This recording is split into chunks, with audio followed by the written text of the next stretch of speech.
In this course, I'll show you how to model an entire masonry and timber frame residential house in Revit at LOD 300. That means we're not just drawing walls and roofs. We're going to model the real structure behind the house, including each individual stud inside the timber walls, structural piers, lintels, and real roof with all its components. Starting with 10 different types of trusses, real roof sheeting, fascia beams, gutter, and soffit below.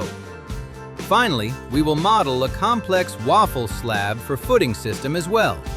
Now, if you've ever tried modeling timber houses in Revit, you probably already know the problem. Revit is great for concrete and steel, but when it comes to timber framing, things can get messy very quickly. Standard Revit truss families are often slow, hard to control, and honestly, pretty frustrating to work with. And modeling stud walls? Most people either skip them completely or end up spending hours doing repetitive work. So in this course, I'm going to show you a much better workflow. We'll start by setting up levels, walls, structural openings, windows, and masonry piers using a clean and efficient modeling approach. Then we'll move on to the roof, where things start getting really interesting. Instead of using the standard truss tool, I'll show you how to work with parametric truss families that are far easier to control and much faster to model. From standard jack, creeper, and hip trusses to mono-truncated and valley trusses. You'll be able to adjust spans, slopes, overhangs, and configurations in seconds while keeping the model clean and coordinated. Just look at how all these trusses connect perfectly with each other. After that, we'll take the stud walls to the next level. I'll show you how to model real timber stud walls using curtain wall tools, which allows you to automatically generate every single stud, top and bottom plate, spacing them correctly while still keeping the model lightweight and flexible. We'll also cover foundations, structural piers, lintels, and other key structural elements. So by the end of the course, you'll have this complete structural model of the house. And don't worry if you're still getting comfortable with Revit structure. I'll walk you through everything step by step, explaining not only what to click, but why we do it that way.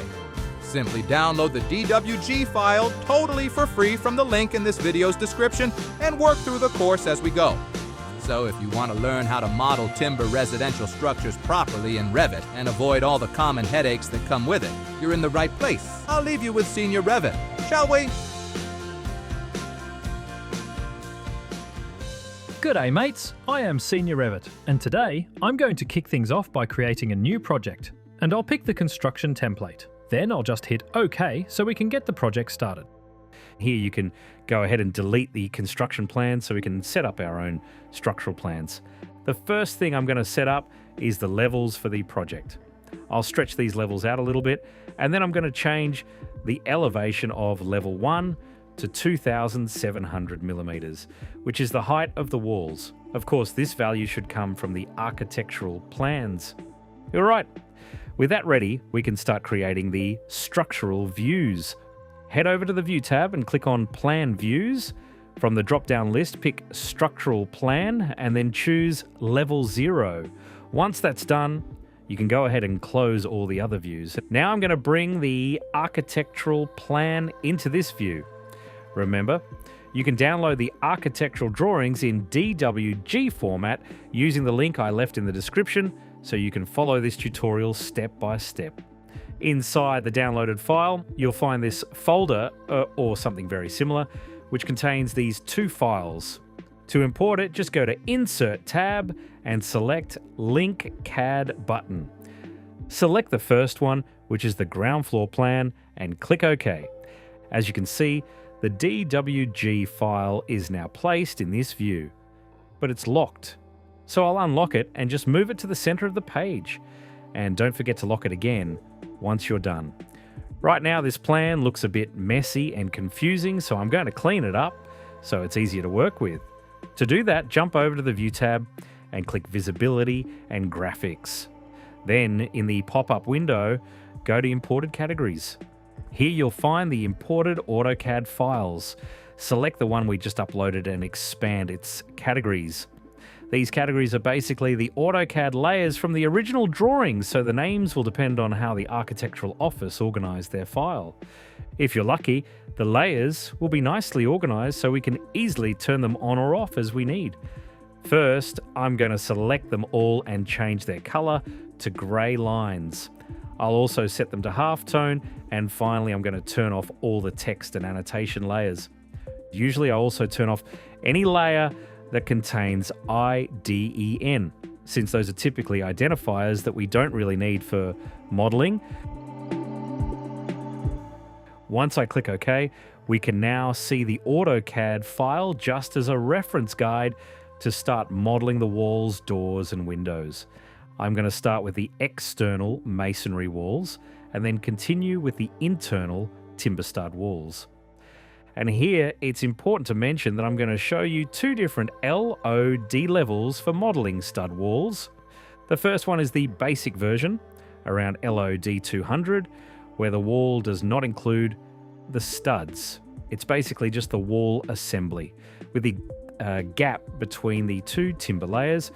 The second one will be around LOD 300, where we can use curtain walls to physically model each stud in a very quick and efficient way. So the first thing I'm going to do now is create a new wall type. I'll go to the Structure tab and select Wall. From the Properties bar, I'll pick any of these wall types and click Edit Type so we can modify it. I'll start by changing its structure. As you can see, right now it only has a single layer made of brick. First, I'm going to change the material. I'll click this small button, and then up here you can type the name to filter the materials. I'm going to select concrete masonry units. Next, I'm going to adjust the cut pattern that appears when the wall is cut in section. Usually this is shown with a diagonal line pattern, so I'll select that one. Everything else can stay the same. Click OK, and back in the previous window, I'm going to change the thickness to 200 millimeters. In reality, this value could be 190 millimeters, but I prefer matching what the architectural drawings show. In this case, they show 200 millimeters, so that's the value I'll use. After accepting everything, I'll quickly check in the plan view that the guide file is actually 200 millimeters just by measuring the wall. And yes, that looks correct. All right, now I'll start modeling the external walls. I'll go back to the Structure tab, select Wall again, and choose the wall type we just modified. But I just realized I forgot to rename it, so I'll jump back into Edit Type and rename it Masonry 200. Click OK, and before I start drawing the walls, I need to make sure they are placed from level 0 to level 1. To do that, I'll select Height mode instead of Depth mode. Otherwise, the wall would extend below level 0, which is not what we want. If your project has multiple levels, you can also choose exactly which level the wall should connect to. In this case, there's only one level above, so I'll just select that one. Finally, under Location Line, I'm going to choose Core Face Exterior.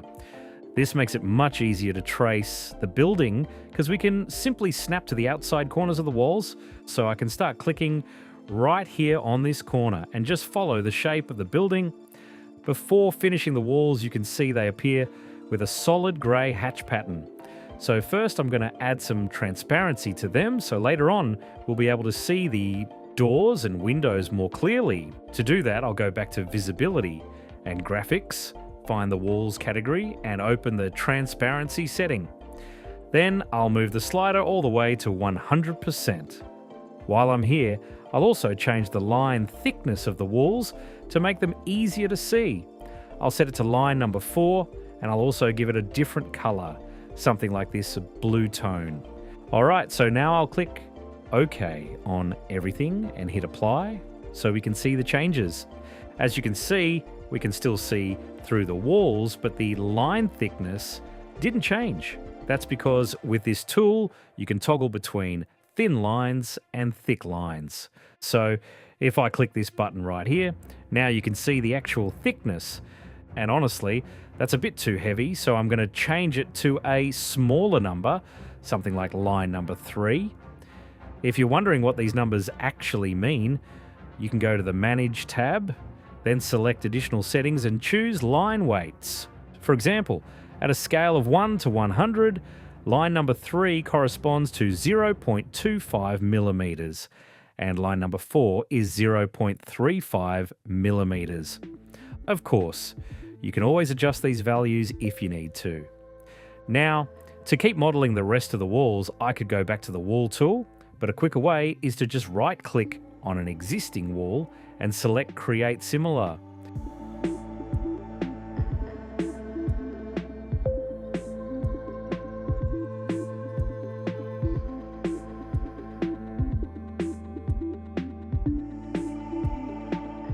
Right here it might look like there should be a wall, but actually what we'll have here is a structural lintel. So I'm going to keep the wall running all the way to the column for now, and then continue drawing the rest of the walls.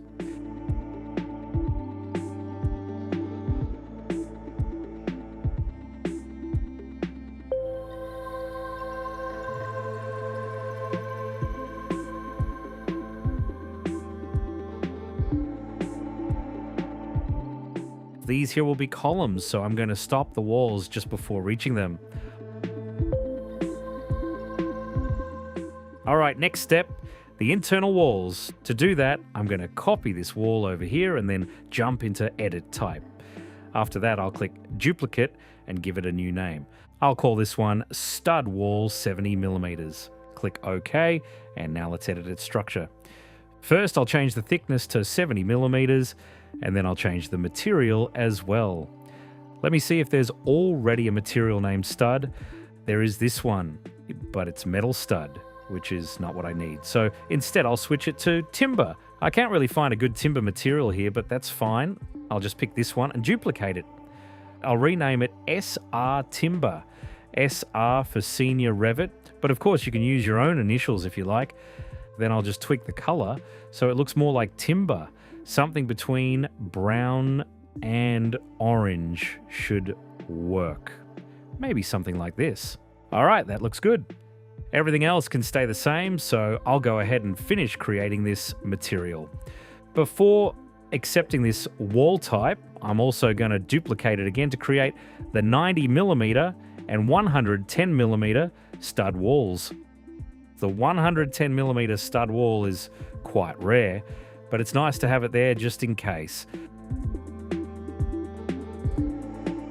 All right, now I'll go back, select the 70mm wall and click OK. Now we can start modeling the internal walls. So I'll go to the Structure tab and select Wall again. I'll double check that height mode is active and that the wall goes up to level 1. I'm also still using Core Face Exterior so I can follow the AutoCAD guide file precisely. And, oh wait, I didn't pick the correct wall type. There we go. Now I'll go ahead and finish the rest in fast motion.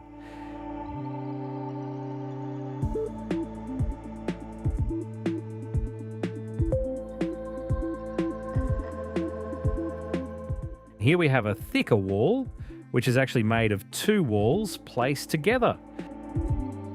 To make them look like a single wall, I'm going to use this tool called Join and simply click on both walls.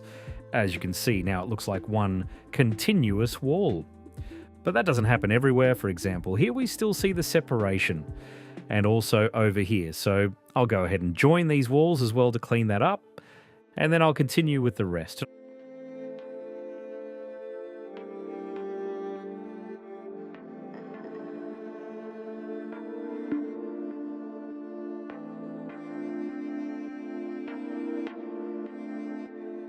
I'm going to pause here for a second because this is our first 90mm stud wall. So I'll switch the wall type and then keep modeling.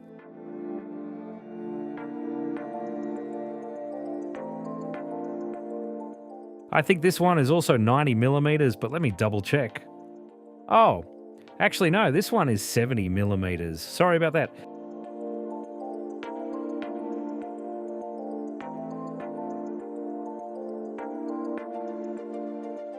This one here is the other 90mm wall.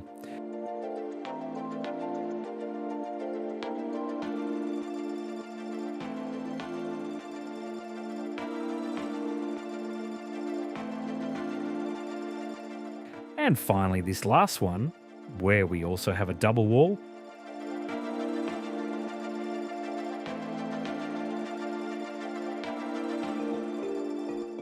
So I'll just join them together as well. And remember, you can download the AutoCAD file for free from the link in this video's description and follow along as we go. Thank you, Senior Revit. In the next video, we're going to start placing doors and windows the right way for structural modeling, not architectural shortcuts. And right after that, we'll jump into the best part of the entire course, those trusses you see here, all connecting perfectly with each other. So don't stop here. Click on this next video and let's keep building.